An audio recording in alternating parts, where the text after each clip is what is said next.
Okay. So, మెయిన్‌గా ఏంటి అంటే, ఇప్పుడు నాకు అటాచ్‌మెంట్ పెరగాలి భగవంతుడితోటి అంటే, నేను ఎవరితో సన్నిహితం చేస్తే నాకు అటాచ్‌మెంట్ పెరుగుతది భగవంతుడి మీద?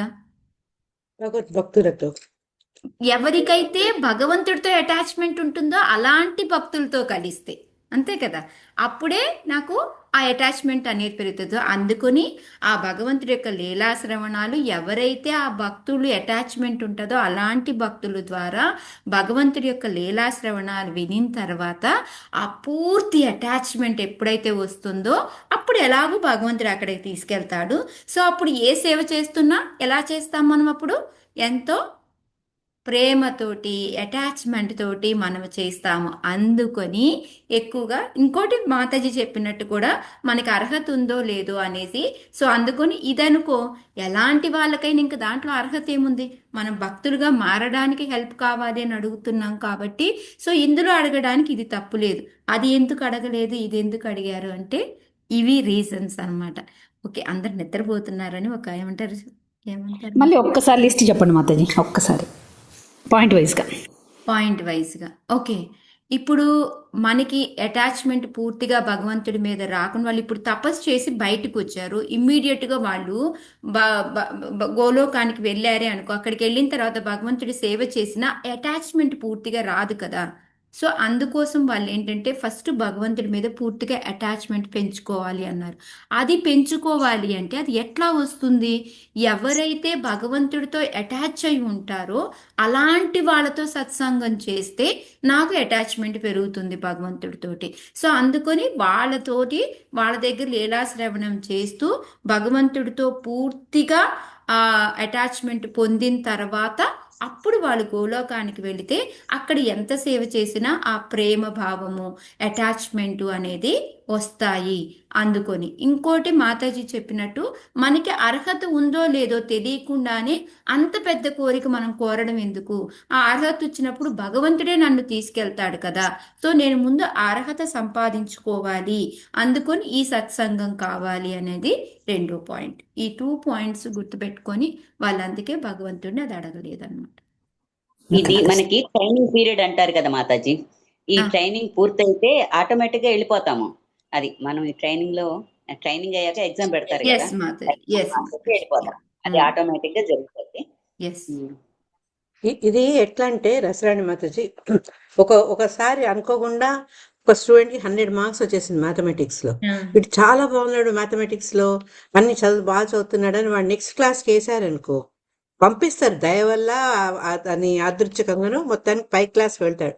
కానీ నువ్వు అన్నట్టు అక్కడ అతను జస్టిస్ చేయలేడు. ఆ క్లాస్ తగినటువంటి పరిపక్వత అతనిలో లేదు కాబట్టి అతను మళ్ళా కింద పడిపోయే అవకాశాలు ఉన్నాయి.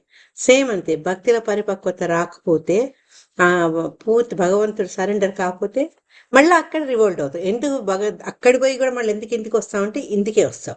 పూర్తి మెచ్యూర్డ్ ఫలం కాకపోతే పడిపోతుంది, కూలిపోతుంది. నాకు అనిపించింది అది. ఎస్ హరే కృష్ణ. మాతాజీ అదే మాతాజీ నేను అదే ఎగ్జామ్ ఇదే చెప్దాం అనుకున్నాను ఏదంటే ఇప్పుడు ఎంబీబీఎస్ఏ ఉంది పిల్లలు కొంతమంది ఏంటి ఈ మార్కులు వేయించేసుకొని ఈ రకంగా చదివేసి డూప్లికేట్ సర్టిఫికెట్స్ తీసుకొని చేస్తారు సో వాళ్ళు ఎంతవరకు వైద్యం చేయగలుగుతారు వాళ్ళు ఉదయం ఉంటారు డాక్టర్ పేరుకే కానీ ఎంత చేయగలుగుతారు అదే రియల్గా కష్టపడి వెళ్ళారు అనుకో వాళ్ళకి నిజంగా మనం ఏదైనా ప్రాబ్లంతో వెళ్తే వాళ్ళు రియల్గా దాన్ని గుర్తిస్తారు దానికి కావలసిన వైద్యం చెప్తారు సో ఆ విధంగా ఇది అనుకున్నాను నేను మాతాజీ చెప్పింది సో ఓకేనా జస్ట్ ఏం లేదు మీ అందరు నిద్రపోతున్నారు నిద్ర వస్తుంది అంటున్నారు అనేసి నేను దాన్ని మొదలు పెట్టాను అనమాట ఓకే ఓకే సో ఆ విధంగా వాళ్ళు ఆ కోరిక కోరుకున్నారు కోరుకున్న తర్వాత అదేంటి డైరెక్ట్గా స్వర్గలోకాలు ఏదో కోరిక కోరుకోకుండా ఎందుకు ఈ అసోసియేషన్ కోరుకున్నారు అంటే మళ్ళీ మనకి 36 శ్లోకాలు మనకి 34 శ్లోకం అది ఈ స్వర్గంతో వైకుంఠ అన్ని ఏమంటారు దాన్ని తులానాపి వాళ్ళ యొక్క చిన్న సత్సంగం దేంతో సమానం అవుతుంది శ్లోక చదువుకున్నాం కదా పేరు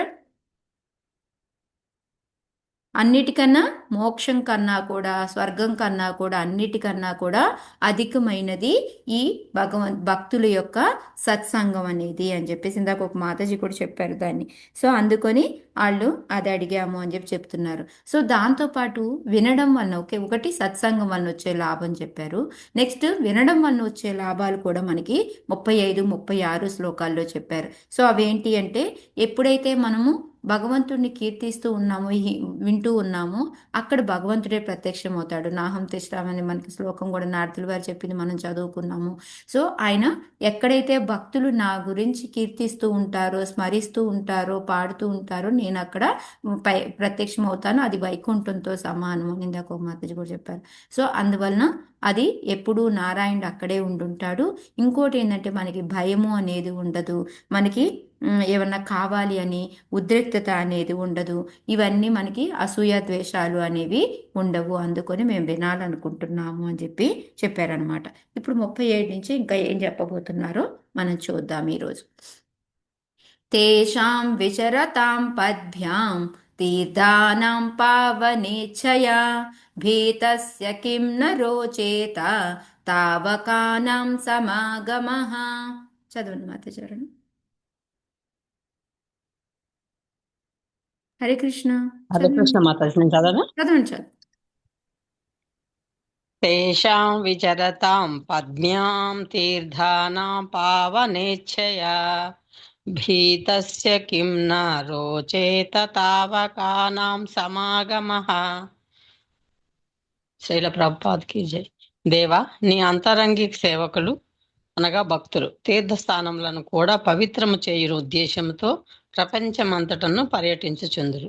నిజముగా సంసార భీతులైన వారికి అట్టే కార్యము ముదమున కూర్చకుండునా. అంటే ఇక్కడ ఏం చెప్తున్నారు అంటే ఎవరైతే ఆ భక్తులు ఉన్నారో వాళ్ళు ప్రపంచమంతా తిరుగుతూ ఉంటారు. ఎందుకు తిరుగుతూ ఉంటారు అనేది ఇక్కడ చెప్తూ ఉన్నారనమాట. వాళ్ళు ఒక చోటే ఉండరు, వాళ్ళు భక్తులు అనేవాళ్ళు తిరుగుతూ ఉంటారు అనేసి. ఎందుకు అంటే వాళ్ళు ప్రపంచమంతా కూడా తిరుగుతూ ఏదైతే బద్ధజీవులు లాంటి వాళ్ళు ఉంటారో వాళ్ళని పవిత్రం చేస్తూ ఉంటారు, తీర్థస్థానాలను కూడా వాళ్ళు పవిత్రం చేస్తూ తిరుగుతూ ఉంటారనమాట. సో అలాంటిది ఈ సంసారంలో ఉండే వాళ్ళని చూస్తే ముచ్చటేస్తుందా లేదా, ఆనందాన్ని కూరుస్తుందా లేదా అని అడుగుతున్నారు. సేమ్ శ్లోకం మనకి ఫస్ట్ క్యాంటోలో వచ్చింది. ఎవరికైనా గుర్తొచ్చిందా? వాళ్ళు ఏ విధంగా పవిత్రం చేస్తారు అనేది కూడా మనకి ఆ శ్లోకాలో చెప్తారు. ఎవరికైనా గుర్తొచ్చిందా? భగవద్గీత భాగవత అదేనా? స్వయం విభూ. యా, తీర్థి కుర్వంతి తీర్థాలు. ఎస్ మాతాజీ, అది తను చెప్పింది కరెక్టే మాతాజీ. కమలముఖి మాత చెప్పింది ఫస్ట్ లైన్ కరెక్టే. అది భగవద్విద భాగవతాః తీర్థభూత స్వయం విభు తీర్థి కుర్వంతి తీర్థాని స్వంతేన గదాభృత. యా కరెక్ట్ మాతాజీ. సో ఇది ఏంటంటే మనకి ఫస్ట్ క్యాంటోలో 13th చాప్టర్లో 10th శ్లోక అనమాట ఇది. సో దీంట్లో మనకి వచ్చే మీనింగ్ కూడా ఎగ్జాక్ట్గా ఇదే ఉంటుందన్నమాట. ఎందుకు అంటే మీ డివోటీస్ ఎవరైనా ఉంటే, భక్తులు ఎవరైతే ఉంటారో వాళ్ళు ఏంటి అంటే ఈ తీర్థస్థానాలకు వెళ్ళి వాటన్నిటిని కూడా పవిత్రం చేస్తూ ఉంటారు. ఏ విధంగా చేస్తారు అంటే వాళ్ళు ఎప్పుడు కూడా భగవంతుడిని హృదయంలో పెట్టుకొని మన్నం చేస్తూ ఉంటారు కాబట్టి వాళ్ళు దాన్ని పవిత్రం చేయగలుగుతారు అనేసి మనకి సేమ్ అనమాట. సిమిలర్గా ఉంటుందన్నమాట ఈ శ్లోక. సో ఇక్కడ మనకి ప్రపాదుల వారి గారు ఏంటంటే అందరూ తిరుగుతారా అన్ని రకాలు తీర్థస్థానాలు ప్రపంచమంతా తిరుగుతూ ఉండడం అందరూ చేస్తారా? భక్తులందరూ చెయ్యరు మాతాజీ, చెయ్యరు. 2 రకాల భక్తులు ఉంటారు. ఒకళ్ళు వచ్చేసి భజనానంది, ఒకళ్ళు గోష్ఠానంది అంటారు. భజనానందికి గోష్ఠానందికి తేడా ఏంటంటే భజనానంది అనేవాళ్ళు ఏంటంటే ఎక్కడికి తిరగరు, ఏ ప్లేస్లో ఉంటారో అక్కడే ఉండి భగవంతుని పూజ అది చేసుకుంటూ అక్కడ మాత్రమే ప్రచారం చేస్తూ ఉంటారనమాట. వాళ్ళు ఏంటంటే మిగతా వాటిని అంటే తిరగడము, సముద్రాలు దాటి వెళ్ళడం లాంటివి, ఇంకెక్కడెక్కడో తిరిగేసి ఇవన్నీ కూడా చెయ్యరనమాట. కానీ గోష్ఠానంది ఏంటి అంటే వాళ్ళు వాళ్ళు ఇవన్నీ ఏమీ పట్టించుకోరు. మొత్తం అంతా కూడా ప్రపంచం అంతా కూడా తిరుగుతూనే ఉంటారు. వాళ్ళు తిరుగుతూ వాళ్ళు ప్రీచింగ్ చేస్తూ ఉంటారు. ఒకటేంటంటే అక్కడ ఉన్న ప్రదేశాలను పవిత్రం చేస్తూ ఉంటారు. బద్ధజీవులు లాంటి మనలాంటి వాళ్ళందరినీ కూడాను వాళ్ళు మారుస్తూ ఉంటారనమాట. సో ఈ విధంగా ఇక్కడ ఏంటంటే నారదులు వారు వీళ్ళని తీసుకుంటే దేని కిందకు వస్తారు? ఏ కేటగిరీకి వస్తారు? భజనానందియా, గోష్ఠానందియా? వస్తానండి. గోష్ఠానంది. సో ఇప్పుడు మనకి జయప్రతాప్ గురు మహారాజు ఉన్నారు. అసలు ఇప్పుడు ఆయన హెల్త్ కండిషన్కి ఆయన అసలు ఎక్కడికి తిరగద్దు అని చెప్పారు. కానీ ఇప్పుడు ఏం చేస్తున్నారు? ఆయన మొత్తం వెళ్ళి అక్కడ యుఎస్లో అన్ని ప్లేసెస్లో తిరుగుతున్నారు. ఒక పక్క చూస్తే మనిషి ఎంత నీరసంగా ఎలా ఉన్నారు, అయినా సరే ఎంత యాక్టివ్ పార్టిసిపేషన్, చిన్న చిన్న పిల్లలు అడిగే సమాధానాలకి మొన్న చెప్తూ ఉన్నారు. మాతాజీ కూడా వెళ్తే ఎంత బాగా మాట్లాడారు, కొంచెంసేపే మాట్లాడారు. సో క్లాసులు ఇస్తూ ఉన్నారు, తిరుగుతూ ఉన్నారు, ఒక పక్క ట్రీట్మెంట్ చేయించుకుంటూ ఉన్నారు. ఎందుకు వాళ్ళు ఇంత కష్టపడాలి? చక్కగా కూర్చొని వాళ్ళు భజన వాళ్ళు చేసుకోవచ్చు కదా. మన కోసమే కదా మాతాజీ. Yes, Hare good. కృష్ణ. ఎందుకంటే మన ఆ ఉన్న ప్రదేశాలని తీర్థస్థానాలను పవిత్రం చేయడము, ప్లస్ మళ్ళీ మనలాంటి బద్ధజీవుల్ని మార్చడం కోసం. సో ఈ కోరిక ఎవరిది? ఇది ఎవరు చెప్పారు? ప్రతి గ్రామం గ్రామం తిరగండి, ప్రచారం చేయండి అని. చైతన్య మహాప్రభు. చైతన్య మహాప్రభు. Yes, మాతాజీ. ఈయనండి ఇప్పుడు జయపతాక స్వామి. ఎస్, చైతన్య మహాప్రభు మాతాజీ. గ్రామం గ్రామం, నగరం నగరంలోకి వెళ్ళి ఈ నామాన్ని ప్రసిద్ధిలేగా చెయ్యండి అని చెప్పారు కదా. సో అవన్నీ అన్నమాట. సో ఇక్కడ మనకి ప్రపాదుల వారు కూడా ఫస్ట్ దాంట్లో ఈ భజనానంది, గోష్ఠానంది గురించి చెప్పారు. ఆ తర్వాత చైతన్య మహాప్రభు పృథివీతే ఆచేయత నగరాది గ్రామ సర్వత్రా ప్రచార హైవే మూరానామ.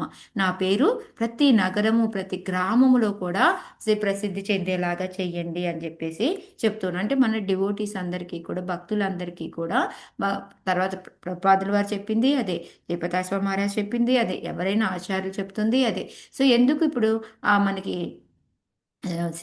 మనకి ఇదేంటి ఆచార్యులు అందరూ ఉన్నారు, మనకి 6 గోస్వామీస్ ఉన్నారు. వాళ్ళు వాళ్ళు వాళ్ళందరూ కూడా ఎందుకు అలా వెళ్ళి ప్రచారం చేసి ఎంత కష్టపడి ఫుడ్ లేకుండా ఎందుకు ఇబ్బంది పడ్డారు? మన కోసమే అనమాట. సో అదే ఇక్కడ ప్రపాదులు వారు చెప్తూ ఉన్నారు. సో చైతన్య మహాప్రభు చేసిన దాని ప్రకారం మనం ఏంటంటే ప్రచారం చెయ్యాలి. ఎంత అధికంగా ప్రచారం చేస్తే అంతగా ప్రజలు లాభపడతారు అని చెప్పేసి మొన్న మీ అందరికీ 9th చాప్టర్లో ధర్మరాజు ప్రభు చెప్పేటప్పుడు కూడా చెప్పారు. ఎందుకు జనాలు ఇట్లాగా, ఎందుకు అందరూ ఇలా వెనకబడిపోతున్నారు అంటే ప్రీచర్స్ లేరు, చెప్పేవాళ్ళు లేరు. చెప్పేవాళ్ళు లేక ఏంటంటే ఏ వినాయకుడో ఏ శివుడో ఏదోటి ఏది నచ్చితే దాని వెనకాల వెళ్ళిపోతూ దానికి అదే హయ్యెస్ట్ అని అనుకుంటూ ఉన్నారు. సరైన జ్ఞానం అందించే వాళ్ళు లేకుండా పోయారు అని చెప్పేసి చెప్తూ ఉన్నారనమాట.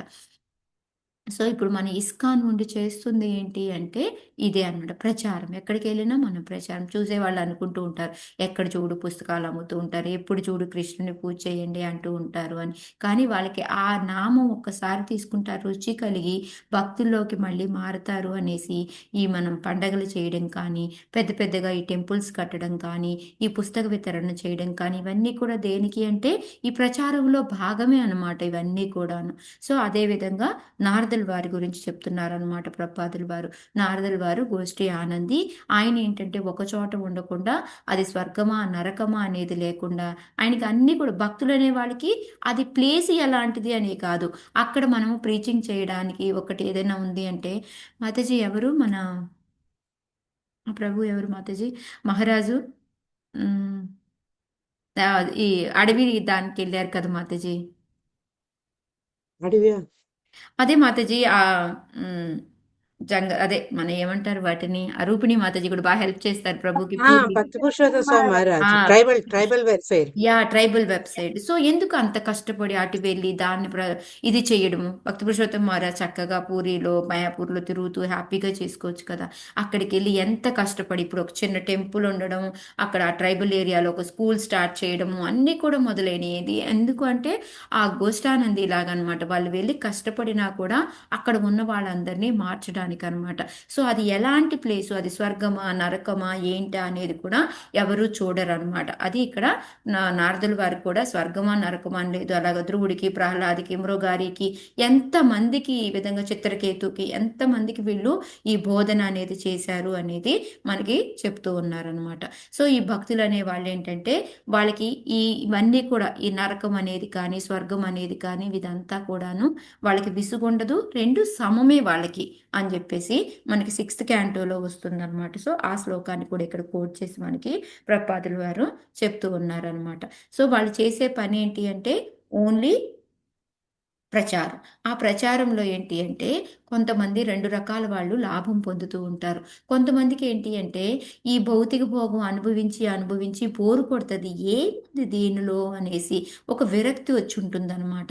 సో అలాంటి వాళ్ళు ఇప్పుడు వెళ్ళి విన్నంటనే లాభపడతారు. కొంతమందికి ఏంటి అంటే కొంచెం బుద్ధిమంతులు ఉంటారు, బట్ భగవంతుడి గురించి తెలుసుకోవాలి అని అనుకుంటారనమాట. సో అలాంటి వాళ్ళకు కూడా వీళ్ళ వలన ఉపయోగం కలుగుతుంది అని ప్రపాదుల వారు ఈ 2 వాళ్ళ గురించి కూడా మనకి ఈ పారాగ్రాఫ్లో చెప్పారనమాట. సో తర్వాత మనకి ఈ శ్లోకాన్ని కోట్ చేసి ఇందాక మనం ఏదైతే శ్లోకా చెప్పుకున్నామో తీర్థి కుర్వంతి తీర్థాని అని, ఆ శ్లోకా గురించి కూడా మనకి ప్రపాదుల వారు చెప్తూ ఉన్నారనమాట. వాళ్ళు ఏంటి అంటే అక్కడ ఉన్న ఇప్పుడు మనం వెళ్ళి ఈ గంగా నది, యమున వీటన్నిటిలో మనం స్నానం చేస్తాము. సో మన ఏదైతే ఉందో మన పాపాలన్నీ కూడా దానిలోకి వెళ్ళిపోతాయి. సో మళ్ళీ అవి వాటిని పవిత్రం చేయాలి అంటే భక్తులు లాంటి వాళ్ళు వెళ్ళి దాంట్లో స్నానం చేస్తే అది పవిత్రం అయిపోతుంది అనమాట. ఎందుకు అవుతుంది అంటే ఈ శ్లోకాన్ని వచ్చేసి వాళ్ళు ఎప్పుడూ కూడా హృదయంలో భగవంతుని పెట్టుకొని ఉంటారు కాబట్టి అందుకొని ఆ తీర్థ స్థానాలన్నీ కూడాను ఈ విధంగా పవిత్రమవుతాయి అని చెప్పేసి, ఇంకా ఎప్పుడైతే అలాంటి వాళ్ళ సాంగత్యం మనం తీసుకుంటామో ఈయన భౌతిక కల్మషాల నుంచి బయటపడుతూ ఉంటాం. అందుకొని మన కోరిక ఎప్పుడూ కూడా ఆ విశుద్ధ భక్తుల సాంగత్యంలో ఉండాలి అనేది మనం కోరుకోవాలి అనేది మెయిన్గా ఈ శ్లోకం ద్వారా చెప్తున్నారు. సో భక్తులు అనేవాళ్ళు ఎలా ఉంటారు, వాళ్ళు ఏం చేస్తారు అనేది మనం ఈ శ్లోకాలో నేర్చుకున్నాం అనమాట. వయం తు సాక్షాత్ భగవన్ భవస్య ప్రియస్య సఖ్యు క్షణ సంగమేన సదుష్కిత్యస్య కిస్సస్య భవస్య మృత్యోర్ విషక్తమం త్వాద్య గతిం గతాస్మ సుదుశ్చి తల్లి, అది సుదుశ్చి సుదిశ్చి కిస్సస్య సుదుశ్చికిత్స కిస్స యస్య చికిత్స చికిత్సస్య భవస్య మృత్యోర్. మీరే చదవండి మాతాజీ శ్లోకం. కళావతి మాతాజీ పాపం అప్పుడు కూడా చేతులు ఎత్తింది. ఎవరు మాతాజీ? అది అప్పుడు కళావతి మాతాజీ సారీ మాతాజీ, కళావతి మాత చదవండి. నాకు ఇక్కడ కనిపించట్లేదు. సాక్షాత్ భగవన్ భవస్య ప్రియస్య సఖ్యు క్షణ సంగమేన సుదుచికిత్సస్య భవస్య మృత్యో భీషక్తమం త్వాద్య గతిం గతాస్మ.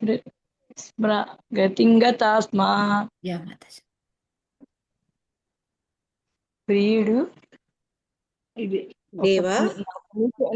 దేవా, నీకు పరమ ప్రియుడు సన్నిహిత మిత్రుడు అయిన శివుని క్షణమాత్ర సాంగత్యంచే మేము నిన్ను పొందగలిగితిమి.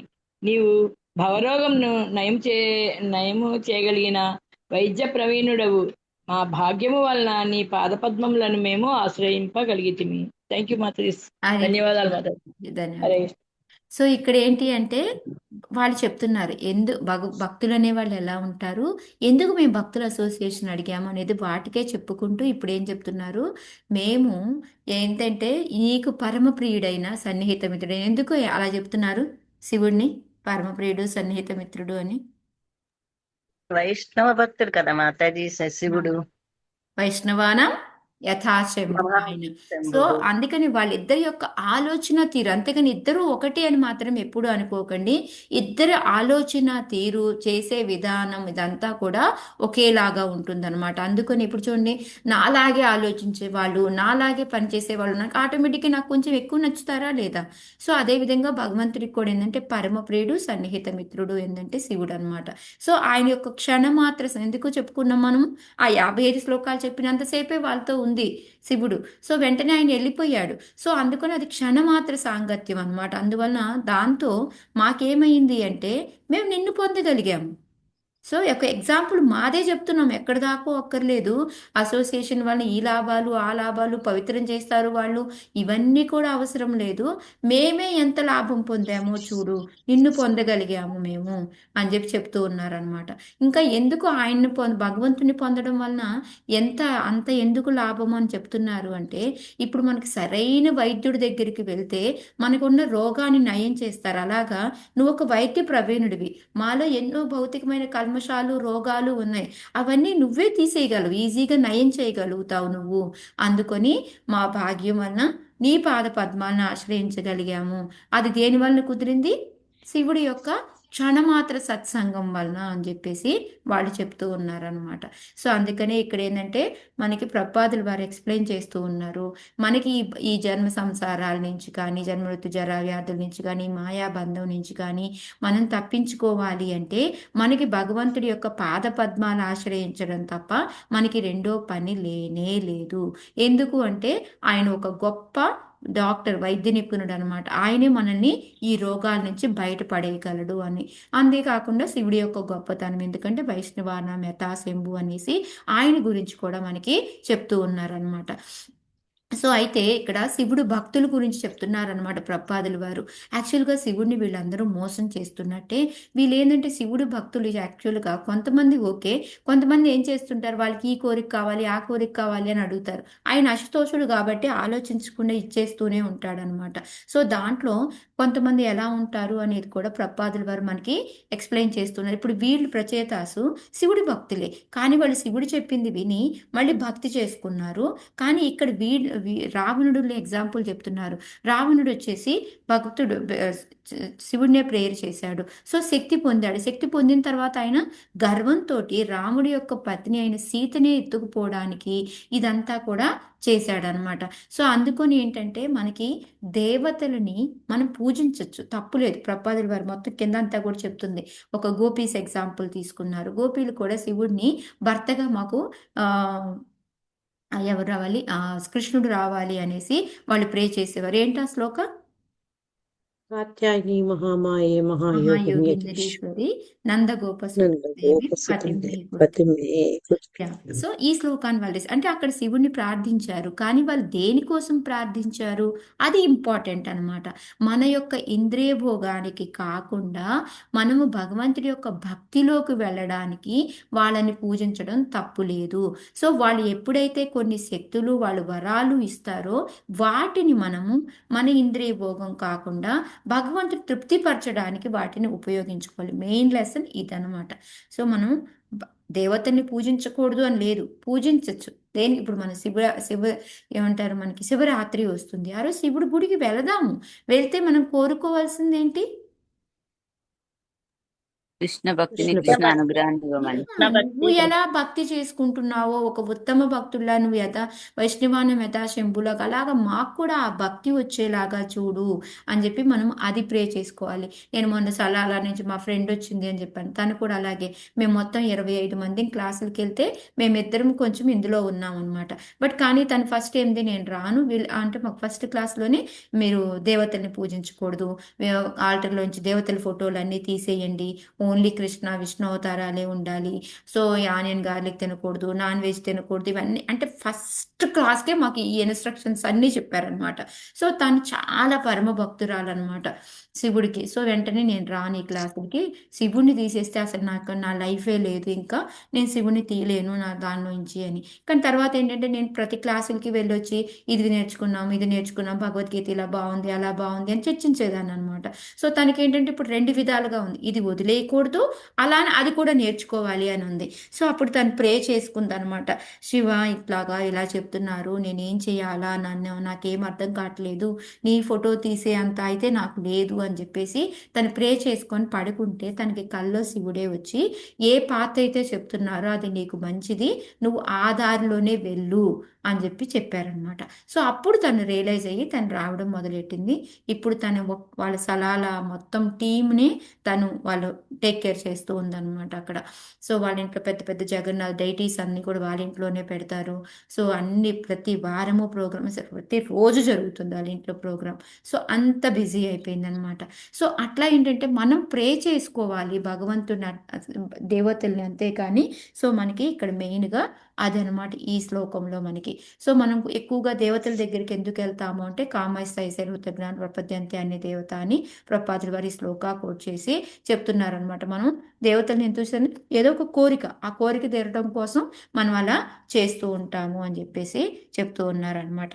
కానీ ఇంకోటి ఇక్కడ ఏం చెప్తున్నారు, శివుడు మళ్ళీ విష్ణువు ఒకటే అని ఎప్పుడు కూడా అనుకోకండి. వాళ్ళ అభిప్రాయాలు ఒకటి, అంతేకాని ఇంకా ఎక్కడా కూడా శివుడు నేను దేవాతి దేవుణ్ణి, నేనే దేవుణ్ణి, నన్నే పూజించండి అని చెప్పేలాగా ఎక్కడా కూడా లేదు. మనం ఇప్పుడు భాగవతంలో కూడా ప్రచేతాస్కి చెప్పారు, ఇంకా కొన్ని చోట్ల విన్నాం మనం. ఇంకెక్కడ విన్నాము?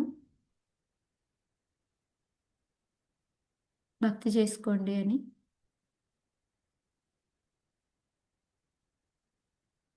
మనం దీంట్లో మాతాజీ ఏంటిది 4th క్యాంటో స్టార్టింగ్లో ఏంటి మనము అప్పిల గీత కదా మాతాజీ. దక్షయజ్ఞం దక్షయజ్ఞం దక్షయజ్ఞం, యా దక్షుడు పేరు రాలేదు చూసారా, అలా ఉంది నాది.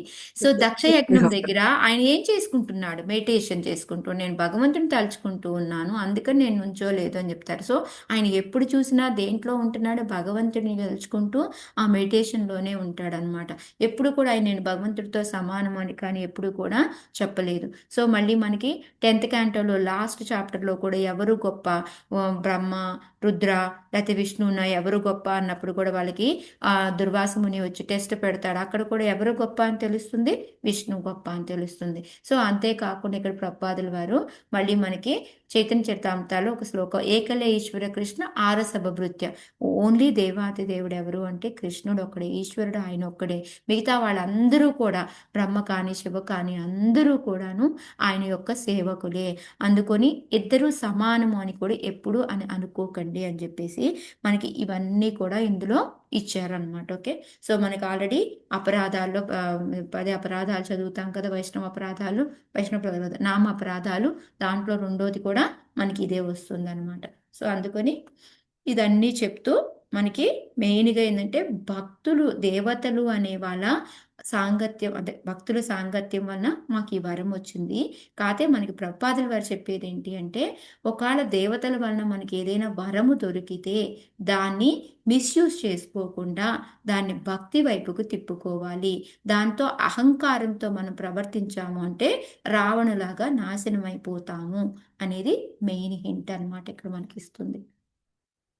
ఇక్కడ ఔషధం గురించి చెప్పావు కదా, ఒక్కసారి ముకుందమాలలో అనుకున్నాను నేను మీరు గ్యారెంటీ చెప్తారనుకున్నాను మాతాజీ. దాంట్లో ఫస్ట్ ఏంటంటే, హే లోక శృణుత ప్రసూతి మరణ వ్యాధే చికిత్సామిమా యోగజ్ఞా సముదాహరంతి మునయో యాం యజ్ఞావల్కాదయ అంతర్జ్యోతిరమేయమేకం అమృతం కృష్ణాఖ్యమాపీయతాం తత్పీతం పరమౌషధం వితనుతే నిర్వాణమాత్యంతికం. ఓ జనులారా, జనన మరణ వ్యాధికి ఒక చికిత్స చెప్పదను వినడు. దానిని యజ్ఞవాక్యాదులైన మునులు చెప్పి ఉన్నారు.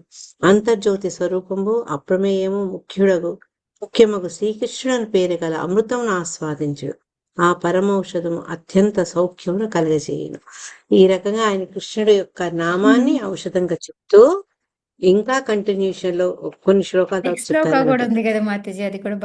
వ్యామోహ ప్రశమౌషధం మునిపనో వృత్తి ప్రవృత్తౌషధం దైత్యేండార్థికరౌషధం త్రిభువనీ సంజీవనైకౌషధం భక్త్యాత్యంతహితౌషధం భవభయ ప్రత్వంసనైకౌషధం శ్రేయప్రాప్తికరౌషధం పిబమన శ్రీకృష్ణ దివ్య ఔషధం. ఓ మనసా, వ్యామోహం అణచినటువంటి ఔషధము, మునుల యొక్క మనోవృత్తులను నారాయణ వైపు నడుపునట్టు ఔషధము, దైత్యేంద్రులకు దుఃఖమునసుకున్న ఔషధము, 3 లోకములు ఉజ్జీవించు ముఖ్య ఔషధము, భక్తులకు మిగులు హితము కావించిన ఔషధము, సంసార భయమును పోగొట్టు ముఖ్య ఔషధము, శ్రేయస్సును పొందినట్టు చేయగల ఔషధమగు శ్రీకృష్ణుడు దివ్యౌషధమును పానము చేయము. సో ఇంత చక్కటి సబ్స్క్రిప్షన్ ఏమంటారు, సబ్స్క్రైబ్ చేశారు మనకు. అవును. ప్రిస్క్రిప్షన్ ఇచ్చి ఎలాంటి వైద్య సబ్స్క్రైబ్ చేశారు. ప్రవీణుడు ఏ ఔషధాలు ఇస్తే ఏం పోతాయి అవన్నీ కూడా మనకి ముకుందమాలలో చక్కగా వచ్చింది అనమాట. Correct. Okay, thank you Mataji. Okay, next మనకి 39-40 కలిపి. యన్న స్వతీతం గురువ ప్రసాదిత విప్రాశ వృద్ధాశ సదానువృత్యా ఆర్యానతా సుహృదో భ్రాతరశ్చ సర్వాణి భూతాన్యనుసూయయైవ యన్న సుతప్తం తపయేతదీశ నిరందసాం కాలమద్రమపుప్సు సర్వం తదేతత్పురుషస్య భూమ్నో వ్రణీమహేతే పరితోషణాయ. హరే కృష్ణ హరే మాతాజీ కృష్ణ. చదవండి. Hare Krishna. Okay, one second, యన్న మాతాజీలు ఇద్దరు చదవండి. సన్యాస మాతాజీ ఒకటి, నాగమణి మాతాజీ ఒకటి, రెండు పెద్దవి. మాతాజీ హరే ఓకే మాతాజీ. యన్న స్వదీతం గురవ ప్రసాదిత విప్రాశ్చ వృద్ధాక్ష సదానువృత్యా ఆర్యానథా సుహృదో భ్రాతరశ్చ సర్వాణి భూతాన్యనసూయయైవ. హరే కృష్ణ. ఎస్ మాతాజీ. హరే కృష్ణ చదవండి మాతాజీ. ప్రణామాలు. హరే సన్యాసం కృష్ణ. మాతాజీ. యన్నస్తు తప్తం తపయేతదీశ నిరందసాం కాలమదభ్రమప్సు సర్వం తదేతత్ పురుషస్య భూమ్నో వృణీమహేతే పరితోషణాయ. శ్రీల ప్రభుపాద చదవండి. దేవా, మేము వేదాధ్యయనము కావించితిమి, గురువును ఆశ్రయించితిమి, బ్రాహ్మణులను భక్తులను ఆధ్యాత్మికముగా పురోగమించిన వృద్ధులను గౌరవించితిమి, వారందరకు వందనములు నర్పించితిమి. సోదరుల ఎడ మిత్రుల ఎడ మరి ఎవ్వరి ఎడ అసూయను చూపకుంటుమి. చిరకాలము నుండి ఆహారమును త్యజించి జలమున తీవ్రముగ తపస్సును ఆచరించితిమి. మా ఈ ఆధ్యాత్మిక సంపత్తులనన్నింటినీ నీ ప్రీత్యర్థము సమర్పించుచున్నాము. ఈ వరమును తప్ప మరి ఏదును మేము కోరము. హరే కృష్ణ. హరే కృష్ణ. సో మనకి ఇది చదువుతూ ఉన్నప్పుడు మనకి ఒక 2 శ్లోకాలు గుర్తొస్తూ ఉంటాయి. ఏమన్నా గుర్తొచ్చాయా మీకు? భగవంతుడు ఒక శ్లోక చెప్పాడు భగవద్గీతలోది, ఇంకోటి భాగవతంలో. మనం ఏ పని చేసినా దేనికోసం చేయాలి? భగవంతుడి కోసం. సంసిద్ధిర్ సంసిద్ధిర్ హరితోషణం. ఓకే, ఇంకోటి భగవద్గీత భగవంతుడు ఏం చెప్పాడు? యత్కరోషి యదస్తాసి యజ్జుహోషి దదాసి యత్ తపస్యసి కౌంతేయ తత్కృష్వ మదర్పణం. ఏం తిన్నా, ఏం తాగినా, ఏం పని చేసినా అన్నీ కూడా నాకు ఏంటిది మాతాజీ? నాకు అర్పించండి అని చెప్పాడు కదా భగవంతుడు. సో ఇప్పుడు అదే చెప్తున్నారు ఇక్కడ. వీళ్ళు ఏం చెప్తున్నారు? మాకు ఇంక ఏమీ వరం వద్దు.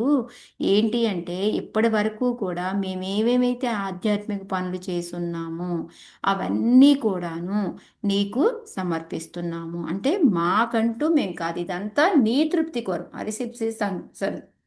హరి సంసిద్ధిర్ హరితోషణం. సో నీ తృప్తి కోసమే అన్నమాట. అంటే మనం ఏ పని చేసినా భగవంతుడి యొక్క తృప్తి కోసం చేయాలి అనేది అనమాట. సో మనము ఈ ఒక పని చేస్తున్నామంటే ఈ పని వలన భగవంతుడికి తృప్తి కలుగుతుందా లేదా అనేది మనం చేసుకోవాలి. సో ఇక్కడ ఆధ్యాత్మిక సంపత్తులు లాంటివంటి ఏంటి అంటే మేము వేదాలు పఠించాము అంటే అది నేను తెలుసుకోవడం కోసమే. ఏ శ్లోకాలు వచ్చింది మనకి ఇది? వేదాల ద్వారా నన్నే తెలుసుకుంటారు అని భగవంతుడు ఎక్కడ చెప్పారు? వేదేశ సర్వేరాహ్మే అహమేవ వేద్య వేదాంత కృద్వేద విదేవచ. నేనే రచించాను, ఆ వేదాలు చదివితే నా గురించే మీకు తెలుస్తుంది, నన్ను తెలుసుకుంటారు అని. సో మళ్ళీ గురువుని ఆశ్రయిస్తాం. గురువుని దేనికోసం ఆశ్రయిస్తాం మనం? గురువు దగ్గరికి వెళ్తే ఏం జరుగుతుంది?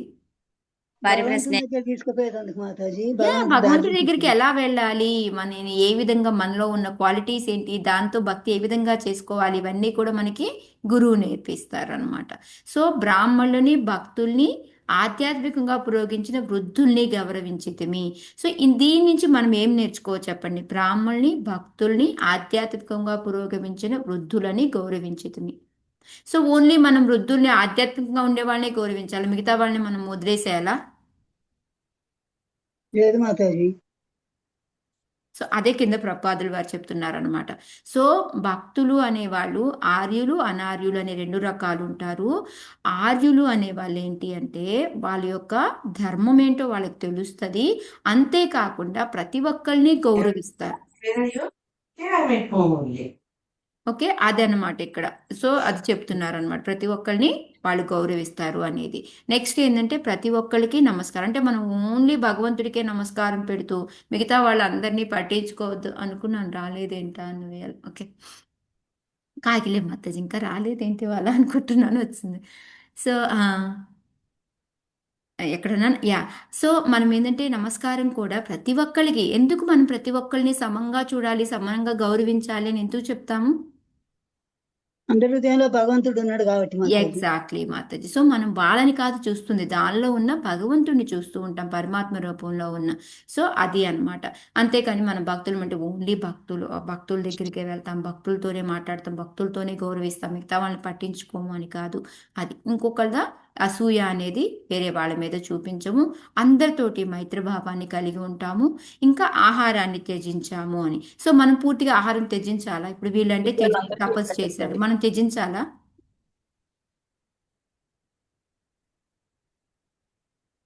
మనం ఏం చేయాలంటే లేదు మాతాజీ, మనం మితంగా తీసుకోవాలి. తీసుకోవాలి మాతాజీ, ఎక్కడ మితంగా వచ్చింది మనకి? ప్రసాదం మితంగా మాత్రమే తినాలి, మితంగా తీసుకోవాలి. తాగాలి. ప్రసాదం మితంగా మాత్రమే తాగాలి. తీసుకోవాలి. యా, ప్రసాదమే తీసుకోవాలి, బట్ అది మితంగా అత్యాహార అత్యాహార విహారస్య. అత్యా ఎస్ మాతాజీ. ఓకే, సో మనకి ఆ శ్లోక వస్తుంది, దాన్ని మనం కోట్ చేసుకోవాలి. ఇంకా అలాగే జన్మాష్టమి అని, ఈ ఏకాదశి లాంటివనేవి. సో ఇవన్నీ కూడా మనము వీటిని అవలంబించు ఉండాలన్నమాట. సో అప్పుడప్పుడు ఫాస్టింగ్ చేస్తూ ఉండాలి, అప్పుడప్పుడు ఫీస్టింగ్ తింటూ ఉండాలి, కానీ అన్నీ కూడా మితంగా ఉండాలి అనేది మనకి చెప్తూ ఉన్నారు. సో ఇలాంటివన్నిటినీ కూడా మన స్వలాభం కోసం చెయ్యాలా? కాదు. ఇవన్నిటినీ కూడా నీ కోసమే, నీ ప్రీత్యర్థం కోసమే చేస్తున్నాము, అవన్నీ కూడా నీకే సమర్పిస్తున్నాము. ఎందుకంటే వీళ్ళు జలంలో లోపల ఉండి తపస్సు చేస్తూ ఉన్నారు కాబట్టి వాళ్ళు ఆహారమే తీసుకోలేదు, వాటరే తాగుతూ బతికేశారనమాట. సో అందుకని అన్నీ కూడా నీకే అర్పిస్తున్నాము అని చెప్పేసి చెప్తూ ఉన్నారనమాట. సో అదే ఇక్కడ కింద ప్రపాదుల వరకు కూడా ఆల్మోస్ట్ మనం ఇప్పుడు డిస్కస్ చేసిన పాయింట్లే అనమాట. సో వాళ్ళు ఏంటంటే భగవంతుని వేదాలు పఠించారు అంటే భగవంతుడిని తెలుసుకోవడానికి, ఆ తర్వాత వచ్చేసి భగవంతుడి ప్రీత్యర్థమే వాళ్ళు అంటే మనం తపస్సు చేసినా ఏం చేసినా అది మన స్వలాభం కోసం ఉండకూడదు, భగవంతుడి యొక్క ప్రీత్యర్థం కోసమే. భౌతిక వరదానాలు అడగడం ఇలాంటివన్నీ కూడా మనం చెయ్యకూడదు అనేది చెప్తున్నారు. సో ఇదే మన వైదిక నాగరికత అని కూడా అని చెప్తున్నారు. నెక్స్ట్ ఆర్య అనార్య. మనకి ఆర్య అనార్య పదం ఎక్కడొచ్చింది? భగవద్గీతలో వస్తుంది, మీ అందరికీ గుర్తుందో లేదో. సెకండ్ చాప్టర్ సెకండ్ శ్లోక. దాంట్లో అర్జునుడు కృష్ణుడితో కుతస్వాకష్మలమిదం విషమే సముపస్థితం అనార్యజుష్టా స్వర్గం అకీర్తికరం అర్జున.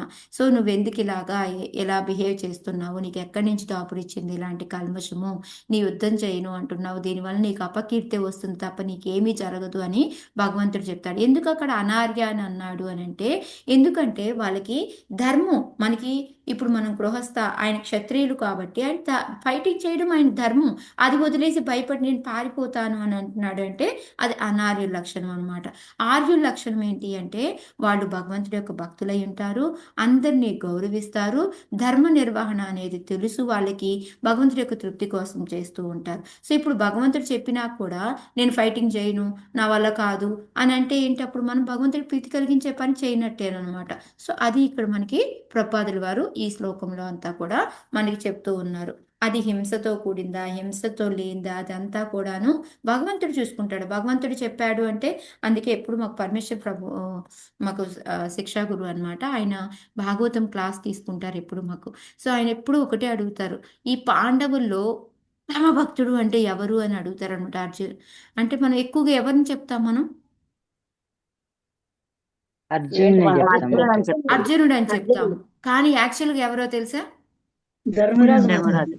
భీముడు భీముడు. భీముడు భీముడు మాతాజీ. భీముడు ఎందుకు అంటే భీముడు అసలు ఆలోచించడు, ఏమీ చేయడు, కృష్ణ ఏం చెప్తే అది చేద్దాం అంతే.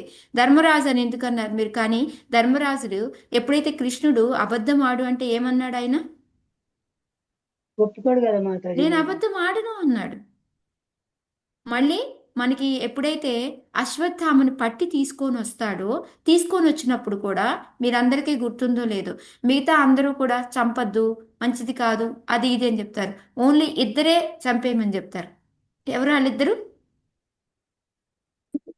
భీముడు చెప్తాడు. దేవుడు కృష్ణ, వీళ్ళిద్దరే. కృష్ణ కృష్ణ ఏం చంపమని కూడా చెప్తే అది. చెప్పాడు. ఎటో ఆ రెండు కాకుండా చెప్తాడు కృష్ణ. చంపు అని డైరెక్ట్ గా చెప్పాడు కదా మాతాజీ. అంటే డైరెక్ట్ గా చెప్పకపోయినా కృష్ణ ఆయన ఇంటెన్షన్ అదే, ఎందుకంటే భక్తుల్ని కష్టపెట్టాడు కదా. సో ఆయన ఆల్మోస్ట్ చనిపోయినట్టే లెక్క నా ఉద్దేశంతో అన్నట్టే కదా చెప్తాడు అక్కడ. సో అలాగే ఇది అందుకని ఈ శ్లోకాస్ చెప్పేటప్పుడు ఆయన చెప్తారన్నమాట, మనం అర్జునుడు అని చెప్పుకుంటాము, సన్నిహితుడు అది అని, కానీ ఎప్పుడైతే భగవంతుడు చెప్పింది తూచా తప్పకుండా విని ఫాలో అవుతారో వాళ్ళే ఉత్తమ భక్తులు అనేది ఇక్కడ మనకి ప్రభుపాదుల వారు కూడా అదే చెప్తూ ఉన్నారనమాట. ఎందుకంటే భగవంతుడు ఆజ్ఞాపించిన తర్వాత అది చేయడమేమో ఇంకంతే. సో అది ఆర్యుడి యొక్క లక్షణము అని చెప్పేసి చెప్తూ ఉన్నారనమాట. సో ఇంకా మిగతా ఏంటంటే ఆర్యులు అనే వాళ్ళకి అనవసరంగా వైరాలు కలిగించుకోవడము ఇవన్నీ ఉండవు, చంపడము, మిగతా వాటిని శత్రువులతో ఈర్ష్యాద్వేషాలు పెంచుకోవడము ఇవన్నీ కూడా ఉండవు అని చెప్పేసి ఇవే చెప్తూ ఉన్నారనమాట. నెక్స్ట్ వర్డ్ నిరందసాం అనేసి, ఆహారం లేకుండా. సో మనం ఇందాక చర్చించుకున్నాము, ఆహారం లేకుండా ఏమక్కర్లేదు, మనం మితంగా తీసుకుంటూ ఉండాలి, అది కూడా ప్రసాదమై ఉండాలి. ఎలా అయితే భగవంతుడు మనం ప్రేమతో ఏ చిన్నది ఇచ్చినా, పువ్వు పండు ఏది ఇచ్చినా ఆయన ఎలా తృప్తి పడుతున్నాడో, అదేవిధంగా ఈ ఆర్యులు అనే వాళ్ళు కూడా ఏంటంటే ఆ ప్రసాదం ఎలాంటిదైనా కూడా వాళ్ళు దాంతో తృప్తి చెందుతారు అని చెప్పేసి, భగవంతుడే తినగలిగినప్పుడు మనకేంటి అనేసి అది అలాంటిది తినగలుగుతారు. నాకు ఇది చదివేటప్పుడు నాకు రేవతి గోపి మాతాజీ గుర్తొచ్చారు. నేను అనుకోండి, ఇప్పుడు ప్రసాదం ఆఫర్ చేసిన తర్వాత దాంట్లో ఉప్పు తక్కువైనా ఏదైనా నేను కలుపుకొని తింటాను. మాతాజీ ఎప్పుడైనా మాతాజీ సాల్ట్ తక్కువైంది వేస్తాను అంటే, వద్దులేమ్మా భగవంతుడు తిన్నాడు కదా, ఇంకా ఎందుకమ్మా నేను ఎందుకు మళ్ళీ కలుపుకోవడము అనేసి అంటారనమాట. సో ఆ విధంగా ఏంటంటే ఆ భగవంతుడు తినగలిగినప్పుడు అలాంటిది నేను కూడా తినాలి అని, అలాంటి పూలు పుష్పాలు క్షీరాలు ఇలాంటివే, కానీ ఈ నాన్ వెజ్ తినడము ఇలాంటివన్నీ కూడా ఈ ఆర్యులు అనేవాళ్ళు చేయరు. ఏ కర్మ చేసినా అది భగవంతుడికి ప్రీతి కలిగించే పని చేస్తారు. సో మనం ఆర్యుల్లాగా బిహేవ్ చేయాలి. ఎత్కరోషి యదశ్నాసి శ్లోకా గుర్తుపెట్టుకొని ఎవ్రీథింగ్ మనం భగవంతుడికి ఆఫర్ చేయాలన్నమాట. అంటే అలా అని తప్పు చేసి అది కూడా ఆఫర్ చేయమని కాదు. ఓకే. సో 41 మను స్వయంభూర్భగవాన్ భవశ్చ ఏన్యే తపో జ్ఞాన విశుద్ధ సత్వాః అదృష్టపారా అపి యన్మహిమ్నః స్తువంత్యథో త్వాత్మ సమం గృణీమః. చదవండి మాతాజీ. చదవాలి హరే ఎవరు హరే కృష్ణ. స్వయం భగవాన్ భవశ్చ యన్యే తపో జ్ఞాన విశుద్ధ సత్వాః అదృష్టపారా అపి యన్మహిమ్నః స్తువంత్యతో స్వాత్మ సమం గృణీమః. అనువాద భాష్యం ప్రభుపాద. దేవదేవ, తపోజ్ఞాన నిరతులను శుద్ధ సత్వ స్థితిలో పూర్తిగా నెలకొనిన వారును అగు మహాయోగులు మరియు జ్ఞానులే గాక మనువు, బ్రహ్మ, శివుడు వంటి మహనీయులు కూడా నీ మహిమలను, శక్తిని పూర్తిగా నెరుగజాలరు. తమ శక్తి అనుసారము వారు నిన్ను ప్రార్థించి ఉండిరి. అటువంటి మహనీయులతో పోల్చినచో తుచ్చలమైనప్పటికీ మేమును అదే విధంగా శక్తానుసారం నిన్ను స్తుతించదము. Hare Krishna. Thank you. Hare Krishna. So ఇక్కడ ఏం చెప్తున్నారు వాళ్ళు, మాకు ఎంత నాలెడ్జ్ ఉందో మా శక్తి అనుసారము మేము నిన్ను శృతించాము, ప్రార్థించాము అని చెప్తున్నారు అనమాట. ఇంకా ఇక్కడ ఈయన ఏం చెప్తున్నాడు, పెద్ద పెద్ద తపోనితులు, శుద్ధ సత్వంలో ఉండేవాళ్ళు, ఇలాగే బ్రహ్మ, శివులు, లేకపోతే మహామహా యోగులు, జ్ఞాన యోగంలో ఉండేవాళ్ళు, వీళ్ళందరూ కూడా వాళ్ళ వాళ్ళ శక్తిని బట్టి, వాళ్ళ మహిమల్ని బట్టి అలాని మనకి ఇంతకుముందు శ్లోకాల్లో కూడా వచ్చింది, ఆయన గురించి మొత్తం గుణగణాలు, శక్తిని పూర్తిగా మనం తెలుసుకోగలుగుతామా? తెలుసుకోలేము. శివులు కూడా ఏం చెప్తున్నారు, మేమెంత చేసినప్పటికీ కూడా. సో మనం ఎక్కడ విన్నాం ఈ శ్లోకాన్ని, సేమ్ శ్లోకాన్ని ఇలాగే ఎక్కడ విన్నాం? నారద మహర్షి చెప్తారు కదా మాతాజీ దీంట్లోనే. ఏ చాప్టర్లో? ముందు చాప్టర్లో. ముందు చాప్టర్లో ముందు సారీ. చాప్టర్లో అందుకే అడిగాను ఏ చాప్టర్లో విన్నారు అనేసి. ముందు చాప్టర్లో నారదుడు వారు చెప్తూ ఉన్నారు కాబట్టి వాళ్ళకి అప్పుడు వాళ్ళు ఏం చెప్పారు, మేము శివుడు బ్రహ్మ ఎంతమంది యోగులు సప్త ఋషులు మేమందరినీ భగవంతుని దర్శించినప్పటికీ కూడా భగవంతుని గురించి మేము పూర్తిగా తెలుసుకోలేకపోయాము అనేసి. సో అలాని భగవంతుడి మహిమల్ని పరిపూర్ణంగా మనం ప్రార్థించగలమా అంటే అది అలివి కానిది. ఎందుకంటే కింద ఎగ్జాంపుల్ ప్రపాదులు వారు చెప్తారనమాట. అనంతుడు ఆయన యొక్క రూపమైన అనంతుడే ఏం చెప్తుంటాడు, అన్ని తలలతోటి నేను కీర్తిస్తున్నప్పటికీ కూడా నీ గుణగణాలు అనేవి కథమే అవ్వవు, నేను పూర్తి చేయలేకపోతున్నాను అని చెప్పి 24/7 మొత్తం అన్నిటితో పాడుతూ ఉన్నప్పటికీ కూడా అంతం అనేది లేదు అనేసి. సో అందుకని ఏంటంటే నీ మహిమలను అన్నిటిని నేను పూర్తిగా కొనియాడలేకపోవచ్చు, బట్ నా శక్తి అనుసారము నాకు తెలిసిన దాంతో అది మేబీ మిగతా వాళ్ళతో చూసుకుంటే చాలా తక్కువది తుచ్చమైనది అయిన ఉన్నప్పటికీ కూడా నా శక్తి అనుసారము నేను అంటే ఇప్పుడు నా ఎగ్జాంపులే చెప్పుకుంటాను. నేను ఎప్పుడు ఏం చెప్తాను, నాకు పాడడం రాదు నేను చేయను, కానీ నా భగవంతుడి ముందు నేను పాడుకుంటాను, ఎందుకంటే నాకు వచ్చింది ఇదే, నీకు ఇదే పాడతాను, నువ్వు ఇదే తీసుకో అనేసి. బట్ అందరి ముందంటే పబ్లిక్గా నేను పాడలేకపోవచ్చు, బట్ కానీ నేను పాటలన్నీ దేవుడి ముందు పాడతాను, నువ్వు విను, మిగతా వాళ్ళు మా ఇంట్లో వాళ్ళు వినరు, నాకు బయట నేను ఎలాగో పాడలేను, సో నీకైతే మాత్రం నేను వినిపిస్తాను, అంటే నా శక్తి మేరకు నాకు ఇంతే వచ్చు, నేను దీన్ని నీకు వినిపిస్తున్నాను విను అనేసి. సో అక్కడ ఏంటంటే ఆ భగవంతుడు భక్తి అనేది ఆ ప్రేమ అనేది మన యొక్క కోరిక అనేది చూస్తాడు తప్ప అక్కడ అయ్యో ఎంత దారుణంగా పాడుతుంది, ఈ రసనాన్ని పాడకుండా ఉంటే బాగుండు బాబోయ్ నేను చచ్చిపోతున్నాను, అలా ఏమీ ఉండదన్నమాట. సో దానికి బెస్ట్ ఎగ్జాంపుల్ మనం రామాయణంలో ఒకటి ఇన్సిడెంట్ గుర్తు తెచ్చుకోవచ్చు. ఏంటది?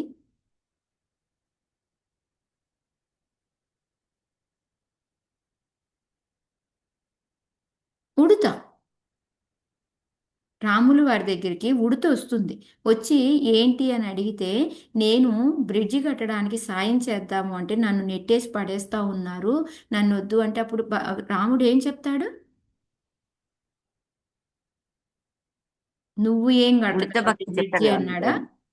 దాని శక్తి ఉన్నంతా అది చేస్తుంది కదా అని హనుమాన్ అంటారు కదా.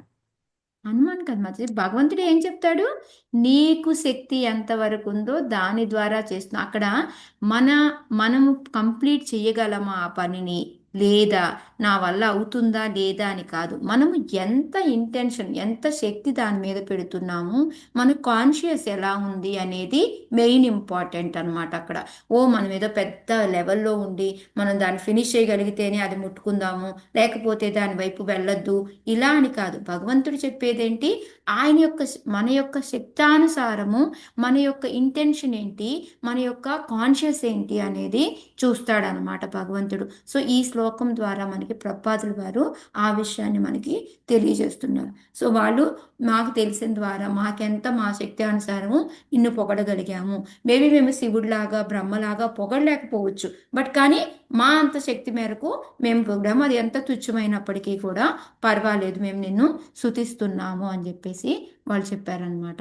సో ఇక్కడ ప్రపాదుల ఫస్ట్ పారాగ్రాఫ్లో ఏంటంటే మనం ఎవ్వరినీ కూడా భగవంతుడిని పరిపూర్ణంగా స్తుతించలేము, ఎందుకు అంటే ఆయన గుణాలు ఆయన కీర్తి అనేది అనంతము. సో అందుకొని అది ఎప్పటికీ కూడా జరగదు అనేది ఫస్ట్ పారాగ్రాఫ్ చెప్పారనమాట. రెండో పారాగ్రాఫ్లో ఏంటి అంటే మనము ఏది ఇంపార్టెంట్ అంటే భక్తి అనేది ఇంపార్టెంట్, అంతేకాని మనము పూర్తిగా చేయగలుగుతున్నామా లేదా అనేది ఇంపార్టెంట్ కాదు అనేది సెకండ్ దాంట్లో చెప్తూ ఉన్నారనమాట. ఎందుకంటే మనము హృదయపూర్వకంగా భగవంతుడిని స్మరిస్తే స్తుతించగలిగితే చాలు అనమాట. ఇప్పుడు ధ్రువుడు ఉన్నాడు, ధ్రువుడు కూడా ఏమీ చెప్పలేకపోయాడు, అప్పుడు ఏం చేశాడు, భగవంతుడే ఆయనకి జ్ఞానం ఇచ్చాడు. ఏ విధంగా ఇచ్చాడు జ్ఞానాన్ని, ఆ శంఖం నుదుటి పైన తాకిచ్చారు. ఇచ్చాడు. సో అదే విధంగా అనమాట ఇక్కడ మనకి మనలో ఉన్న అజ్ఞానాలు అన్నీ తొలగాలి అంటే భగవంతుడే మనకి అవకాశం ఇస్తాడు అనమాట. సో అది ఇక్కడ అందుకే ప్రపాదుల మనకి భగవంతుడు ఏం చెప్పారు, నా శరణు చూస్తే అది అధములైనా పర్లేదు, స్త్రీలైనా పర్లేదు, వయసులైనా పర్లేదు, శూద్రులైన వాళ్ళందరూ కూడా పరమగతి నన్ను పొందగలుగుతారు అని చెప్పేసి భగవంతుడు చెప్తూ ఉన్నాడు అనమాట. సో అదే ఇక్కడ మనకి ప్రపాదులు పడుతుంది. ఎప్పుడైతే భగవంతుడి శరణాగతి పొంది మనకి ఎంత ఉంటే ఆ శక్తి ప్రకారం మనం భగవంతుడి యొక్క సేవ చేసుకుంటూ ఉంటే మనల్ని భగవంతుడే మనల్ని ఏమంటారు పవిత్రుని చేస్తారు. అప్పుడే మనం భగవద్ధామంకి వెళ్ళడానికి యోగ్యత అనేది సంపాదిస్తాము. సో అందువలన ఇప్పుడు వాళ్ళు చేసింది కరెక్టా అంటే నో ప్రాబ్లం, ఎంత వస్తే అంతే అదే చేద్దాం. నాకు పూర్తిగా వచ్చిన దాకా నేను చెయ్యను అని ఇలా కూర్చుంటే అది ఎప్పటికీ జరగదు. మనం శరణు వేడుకుంటూ కొంచెం కొంచెం మనకు వచ్చింది చేసుకుంటూ పోతే భగవంతుడే మనకి జ్ఞానం ఇస్తూ మనల్ని పవిత్రం చేసి భగవంతుడి దగ్గరికి తీసుకెళ్తాడనమాట. అది మెయిన్గా ఇక్కడ కోరు. నమః నమాయ శుద్ధాయ పురుషాయ పరాయ చ వాసుదేవాయ సత్వాయ తుభ్యం భగవతే నమః. సో ఇది హరే కృష్ణ మాతాజీ. లాస్ట్ చదువుతా శ్లోకం. మాతాజీ. ఎస్ మాతాజీ నేను చదువుతాను మాతాజీ. హరే జై కృష్ణ శ్రీ మాతాజీ. మాతాజీ. జై శ్రీ మాతాజీ. మీరు చదవండి. నమః సమాయ శుద్ధాయ పురుషాయ పరాయ చ వాసుదేవాయ సత్వాయ తుభ్యం భగవతే నమః. దేవా శత్రుమిత్రులు లేనందున నీవు ఎల్లరకు సమానుడవై ఉన్నావు. నీవు పాపములచే అంటబడవు. నీ దివ్య రూపము భౌతిక సృష్టికి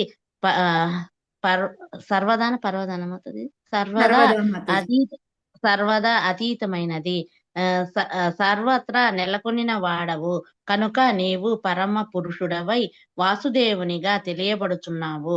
అట్టి నీకు మా వందనములు. హరే కృష్ణ మాతాజీ. వాళ్ళ లాస్ట్ కన్క్లూజన్ అనమాట. ఇది లాస్ట్ ప్రేయర్. ఇక దీంతో ఆపేస్తున్నారు వాళ్ళ ప్రేయర్. సో అందుకని లాస్ట్గా ఒక్కసారి మళ్ళీ భగవంతుడి యొక్క గుణగణాలన్నిటినీ కూడా ఒక్కసారి చెప్పేసి నీకు ఇంకా నమస్కారాలు అని చెప్పేసి చెప్పారు. వాళ్ళ కోరిక కోరుకున్నారు, వాళ్ళకి ఏం కావాలో చెప్పారు. మళ్ళీ ఏమైతే ఆధ్యాత్మిక సంపదలు ఉన్నాయో అవన్నీ కూడా నీకు ఆఫర్ చేస్తున్నాము అని చెప్పారు. తర్వాత ఇంకా మా శక్తి అనుసారం నేను ప్రే చేశాము. ఏంటి అంటే మాకు తెలిసింది నీ గురించి అనేది వాళ్ళు చెప్తూ ఉన్నారనమాట. సో భగవంతుడికి ఏంటి, శత్రుమిత్రులు లేనందున ಎಲ್ಲరికీ సమానుడైన. భగవంతుడికి శత్రువులు లేరా?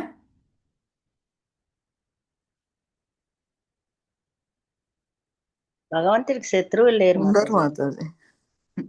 భగవంతుడికి శత్రువులు ఎలా మరి ఉంటారు? కంసుడు ఎవరు మాతాజీ? శత్రువు కాదు, తను భగవంతుడికి శత్రువు అతను కాడు. అతన్ని చేసుకున్న దాన్ని బట్టి అతను చేసుకున్న దాన్ని బట్టి ఇతను చంపడానికని ఇంకా తప్పలేదు.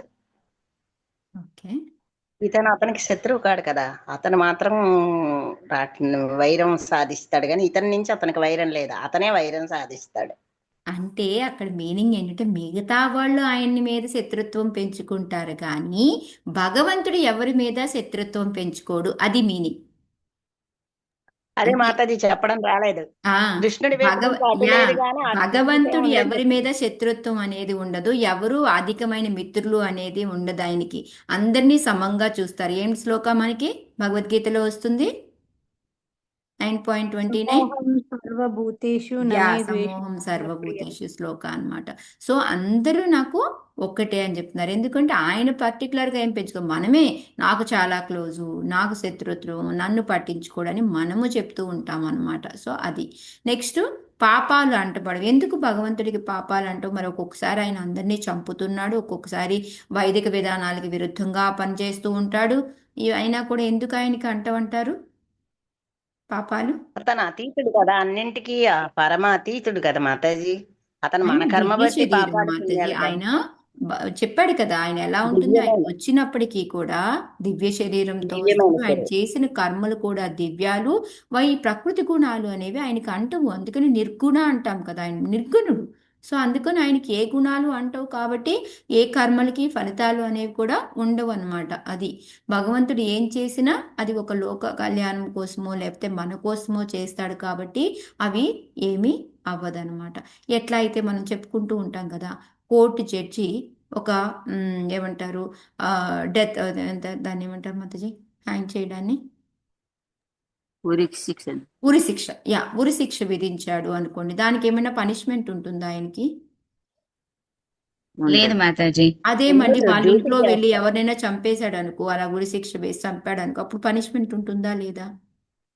ఉంటుంది. అది ఉంటుంది. సేమ్ అలాగే ఇక్కడ భగవంతుడు కొన్ని పనులు చేస్తాడు, అయినప్పటికీ కూడా ఆయనకి ఆ పాపాలు అంటవు. ఎందుకు అంటే ఆయన ధర్మ నిర్వహణ కోసం చేస్తాడు కాబట్టి అవి అంటవు అనేది. ఇంకోటి భగవంతుడు ఏంటంటే దివ్యంతో గుణాలు కూడా ఆయన నుంచే వస్తాయి, ఆయనకి ఆ గుణాలు అనేవి అంటవు. సో భౌతిక సృష్టిలోకి వచ్చినప్పటికీ కూడా మనకి ముందు శ్లోకాల్లో కూడా వీళ్ళు ప్రచేతాస్ పాడతారు. ఏం పాడతారు? నీ యొక్క వస్త్రం కూడా ఆధ్యాత్మికమే అని. ఆయన వేసుకున్నవి, ఆయన ధరించినవి అన్నీ కూడాను ఆధ్యాత్మికమే అని చెప్పేసి చెప్తూ ఉంటారనమాట. నెక్స్ట్ వాసుదేవాయ. మనం ఒక శ్లోక చాలా ఇంపార్టెంట్ అని చదువుకున్నాం, బై హార్ట్ చేశారు. ఎవరైనా ఎవరైనా చెప్తారా ఇప్పుడు ఆ శ్లోకాన్ని? 22వ శ్లోకం మాతాజీ. చెప్పండి. 22 24 24 Mataji. 24 yeah 24 Mataji. Yeah 24. Okay. ఈరోజు ఎవరైనా కొత్త వాళ్ళు చెప్పండి. ఎవరు చెప్తారు? హరే కృష్ణ మాత. నేను చెప్పండి చెప్తాను. యశోదమాత. నమో విశుద్ధ సత్వాయ హరయే హరిమేధసే వాసుదేవాయ కృష్ణాయ ప్రభవే సర్వసాత్వతాం. Hare very Krishna. Good. Okay. Same అలాగే వాసుదేవాయ. ఆయన ప్రతి అన్ని చోట్ల సర్వత్రా నెలకొని ఉంటాడు అనడానికి ఏమేంటి ఎగ్జాంపుల్స్ చెప్పొచ్చు మనం? భగవంతుడు సర్వత్రా ఉన్నాడు అని చెప్పడానికి ఏ రూపంలో సర్వత్రా ఉంటాడు ఆయన?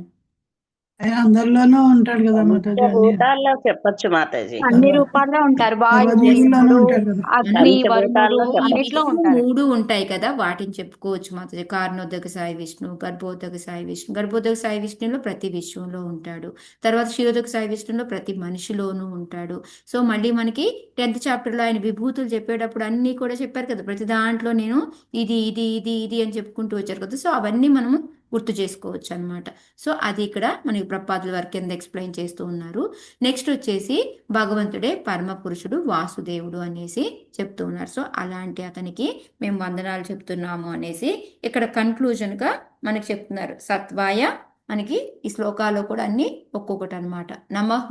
నమ సమాయ శుద్ధాయ. సమాయ అంటే అందరినీ ఈక్వల్గా చూస్తారు. శుద్ధాయ అంటే ఆయనది పవిత్రం, ఆధ్యాత్మిక దివ్య శరీరం అనమాట. పురుషాయ పరాయచ. పరమ పురుషుడు ఎవరు అంటే ఓన్లీ భగవంతుడే, అంతకన్నా ఇంకా. పరాయచ అంటే దివ్యమైన వాడు అనేసి. వాసుదేవాయ అంటే సర్వత్రా నివసించుంటాడు. సత్వాయ అంటే దివ్య స్థితిలో ఉంటాడు అనుక. అంటే నీకు తుభ్యం అంటే ఈ లక్షణాలన్నీ ఉన్న నీకు దేవాది దేవుడివి, నీకు నమస్కారాలు తెలియజేసుకుంటున్నాను అనేసి మనం ఈ శ్లోకాన్ని కూడా కావాలంటే మనం బై హార్ట్ చేసుకోవచ్చు. నమ సమాయ శుద్ధాయ పురుషాయ పరాయ చ వాసుదేవాయ సత్వాయ తుభ్యం భగవతే నమః. సో భగవంతుడు ఎలాంటి వాడు అంటే ఈ గుణగణాలు మనం టకటక గుర్తు తెచ్చుకొని చెప్పచ్చు అనమాట. సో ఇది వాళ్ళ లాస్ట్ శ్లోకం అనమాట. సో మనం ఏదైతే చెప్పుకున్నామో అవన్నీ కూడా గర్భోదక సాయి విష్ణు, క్షీరోదక సాయి విష్ణు రూపంలో ప్రతి ఒక్కళ్ళలో కూడా భగవంతుడు ఉంటాడు. ఈ విధంగా సర్వత్రా అని చెప్పచ్చు. సమంగా అంటే 9.29 శ్లోక తీసుకొని చెప్పారు. నెక్స్ట్ సత్వాయ అంటే భగవంతుడే అన్నిటికన్నా కూడా మూలము, ఆయనే సచ్చిదానంద విగ్రహ ఈశ్వర పరమకృష్ణ అనేసి. సో ఇవన్నీ కూడా భౌతిక దేహం కానే కాదు ఆయన ఎప్పుడూ కూడా. అలా ఆలోచించే వాళ్ళు ఏమని అంటాం మనము? 9.11 శ్లోక వస్తుంది, ఎవరికైనా గుర్తుందా? అవజానంతి మామూఢ మానుష్యం తనుమాచితం పరంభావమజానంతే మమభూత మహేశ్వరం. సో నేను ఒక నార్మల్ మనిషిని అని తలిస్తే వాళ్ళు అవజానంతి, వాళ్ళు మూఢులతో సమానం, వాళ్ళకి నన్ను అర్థం చేసుకోలేరు అని భగవంతుడు చెప్తాడనమాట. సో ఈ విధంగా వాళ్ళు చెప్పి 43 నుంచి ఏంటంటే రేపు చాలా తక్కువ. సో మనం రేపు ఫినిష్ చేసుకుందాం ఈ చాప్టర్ని. ఈరోజు ఇక్కడితో ఆపుతాను. హరే కృష్ణ.